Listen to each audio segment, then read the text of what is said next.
everyone. Welcome into another edition of Just Another Year Chicago. My name is Tony Sapita. I am joined again by my co-host Nick Barr. Nick, we've been kind of subbing in and out. You and other Nick have been just kind of helping me out and kind of covering for each other. How's it going? Yeah, man, it's going well. I think we're hitting that mid-season point here. I think we're all kind of ready for a break to rest up. I know I got this like inner groin thing going, like this like kind of hamstring. And the Bulls, I mean our team, the one that we're talking about, they could also use the time off. So I think we're looking forward to that. Yeah, completely agree. I'm also playing injured.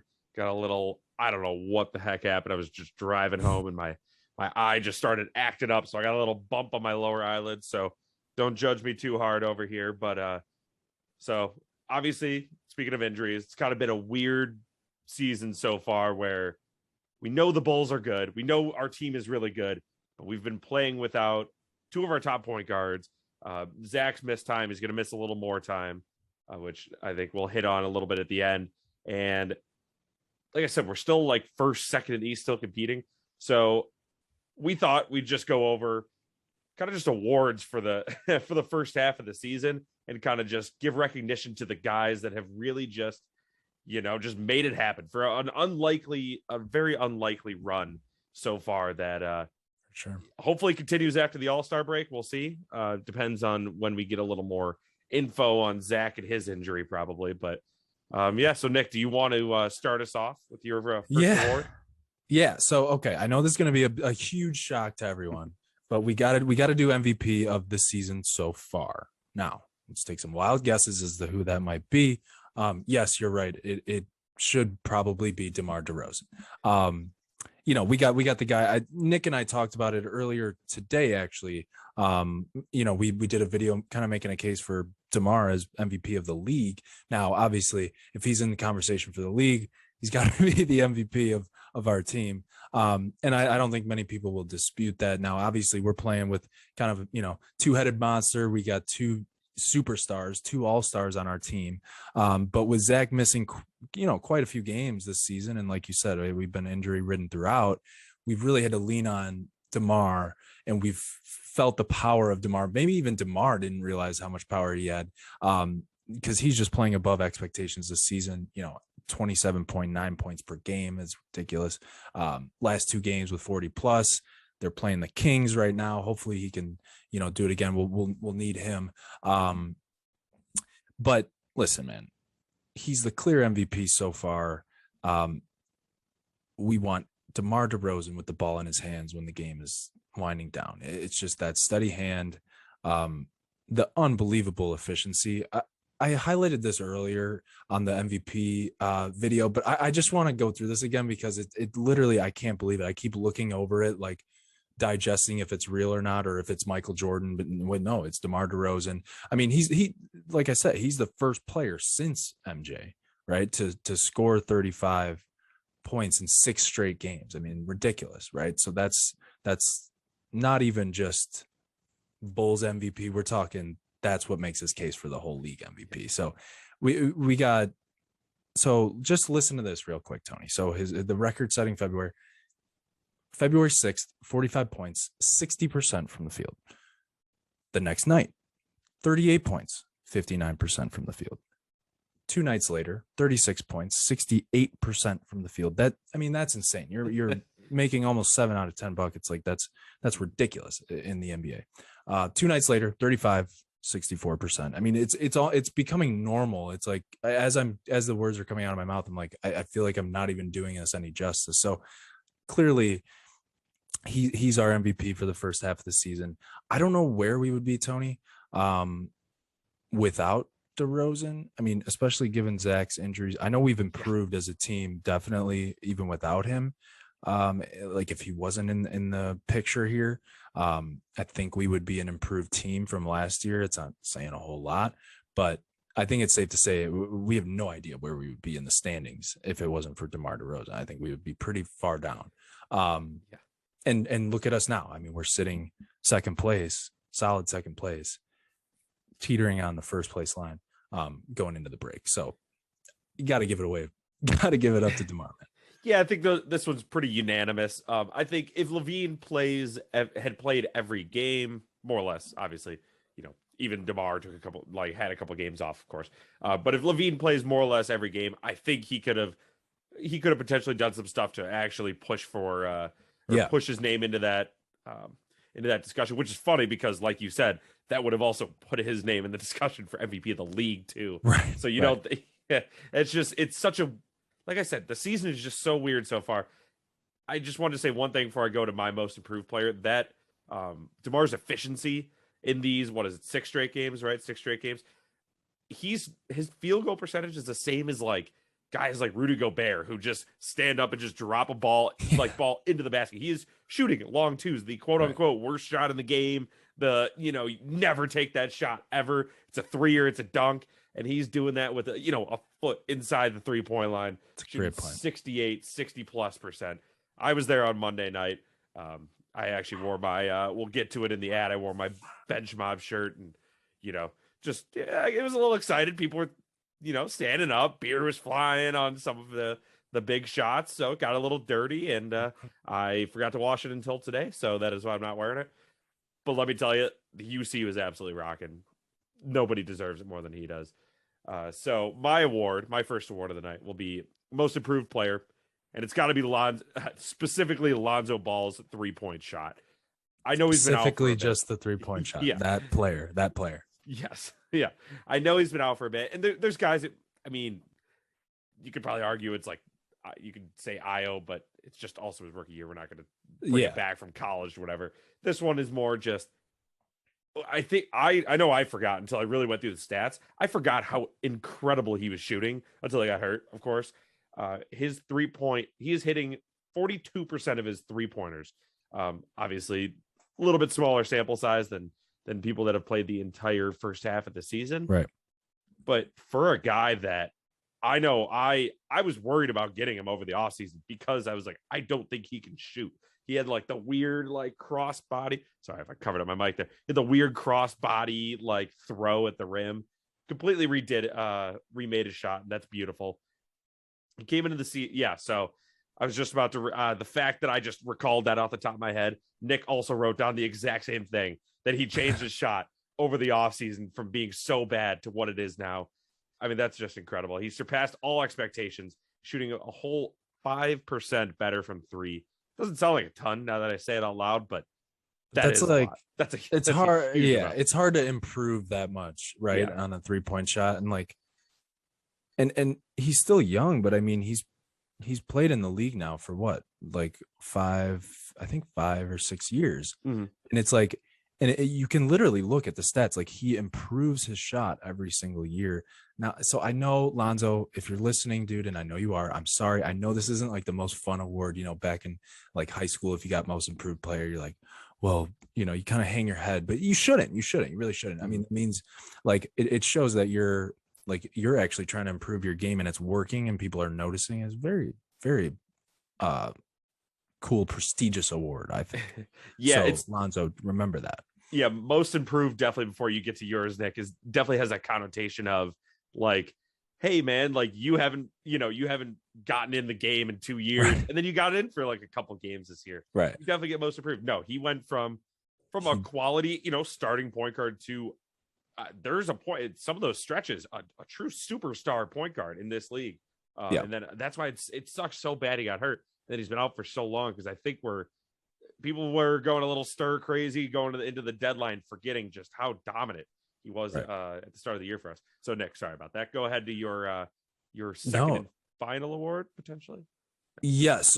So final award for me. I decided to go a little off the grid, right? Kind of with the intangibles. I love this team. I heard, I think it's Kobe White's birthday today. They were doing a little birthday cake celebration for him on the court, just everything I hear about, the chemistry. And of course, like anything, Tony, it's like, what do we really know, right? We just know what we hear and kind of what they say to the media that could really mean nothing effectively, but you can tell when the vibe is off or when the vibe is okay. And, it just seems like everyone enjoys playing for each other. And like, I think that all starts with DeMar, and like, I think we were talking about it earlier, Nick and I, like the DeMar hug. I feel like that goes such a long way, and just like him taking Ayo under his wing, beautiful things. So there's a ton to love off the court about this Bulls team, but I wanted to talk specifically about these boys' tunnel outfits. I know that's like it's kind of it actually was, I think, like front cover of like GQ last year. Like the tunnel was shaping menswear. It was like there was almost too many eyeballs on it at one point. I think now it's cooled off a little bit, and it's just like we're taking it as it is now. They're just getting off their fits for the camera before the game, and they're literally going to take it off like 5 minutes after. It's kind of a funny thing, but I had to give an award for best dressed off the court. Award the tunnel outfits. We see the effort being put in. Sometimes I don't understand why they would put in so much effort for something they're going to take off soon, but hey, that's me. Now I see Caruso, you're doing your thing, my friend. I know you kind of keep it comfy. I think you got a lot of little sponsorship deals, so keep getting in your bag. Love that. Keep getting that money, but I wouldn't necessarily say he's got a unique style. DeMar and Javante, they keep it pretty conservative. They're the comfy guys. So is Patrick Williams. Like they're usually posted up in a hoodie. Which again, I respect it. Probably what I would be doing if I was, walking through the tunnel and about to exhaust my body for 2.5 hours. I probably would keep it pretty comfy, keep it loose, but who knows? But Tony, people are sleeping on our boy Kobe White. Now, I think what he's doing is honestly pretty cool. There was two kind of local black artists in Chicago that he somehow employed to make his sweatshirts custom for each and every home game this year. I had no idea until I started looking into like their tunnel outfits that he was doing that. It's kind of cool. And honestly, it sounds like I'm pandering because like Kobe's doing a good guy thing right here. And okay, maybe I am, but I like the good guy thing. I also think he deserves the award because, dude, this is a lot. I mean, this is kind of a lot of effort. He's got a lot of pressure on him to kind of speak out against social issues and everything. So I think he probably needs the award for best dress going in the tunnel because I think he's probably thinking about his pregame outfit more than the game at this point. He's got all this pressure. So I got to give that to Kobe White. Now, if we're talking on the court, it's hard to miss DeMar DeRozan's shoe game. His different colorways he has of Kobe's, and Kobe's his favorite player, obviously. So he pulls those out probably the most. I think undisputed best shoe game. But if we're talking the whole on the court outfit, we got to go with Javante Green. And Tony, I think you know why. He's rocking the bench mob wristbands that you have on right there. And I'll be honest, it was kind of a pander, to talk about bench mob, but I actually really like how he looks in the leg sleeves and the arm sleeves. Like some guys, they look corny, but I think the fact that Javante is just such a freak and it seems like it's actually elasticating. No, that's not a word, but you know what I mean, right? Yeah. It feels like it's actually working as elastic. So I think it's cool. I'm giving that one to Javante. He definitely is a guy that just he could end up anywhere in any like position. And I don't mean like basketball position, like point guard. I mean, flying through the air, sliding across the ground. Like it just feels like it's almost protection at this point. And he definitely pulls it off. I agree. So before we kind of get into our final 2 awards, we got 2 awards left. We'd like to thank our sponsor, the Bench Mob. So the same thing you see Javante Green rocking with the wristbands. And like I said, my shirt, which you cannot see because it's in the dryer. We are also partnered with them. So in 2010, the Bench Mob was started and has reemerged in 2021 to represent the best bench players in the league. To get your Bench Mob shirt or Bench Mob merch, they have a new Shy Slamma Jamma, right? Shy Slamma Jamma. Stacey King says it's so much better than me. They're so sick, though. You got to check them out. Head over to the link in our description. Use code J20 to get 20% off your order. That is JY20. So, Nick, I will give my last award, and then we can do our podcast award. It's one final podcast award. So my final award. This is just shout out the oldest guy on the team that I imagine has heard his name announced one time in the American United States of America. Don't know why I said it like that, but mostly because he is an international player. His name is John Diebler. Yep, nailed that. Pronunciation says it was good. John Keith Diebler. He is actually from Ohio. Did not know that. Learned that on the fly here. Wow. But he played or plays for the Tel Aviv team over in Israel. He is 33 years old in 239 days as of today, June 22nd, 1988.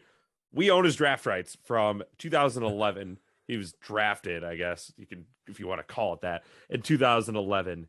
And it was by the Portland Trail Blazers, who then he eventually went to the Rockets in some way, shape, or form. But the whole reason I even brought it up was because we actually got him with Chicago Bulls legend Carmelo Anthony in that weird little trade we did where we released him right away, or we just took on his contract just for fun. So shout out him from Upper Sandusky, Ohio. I really thought he was an international player. I should have read the name again. I would have realized. Pretty American name. Technically still a rookie, so if he wants to come back and win Rookie of the Year, that'd be pretty cool. I don't think he'll ever get his shot, unfortunately. He's a guard, the right-handed guard, 6'6", 205. Honestly, we could probably use him down low at this point.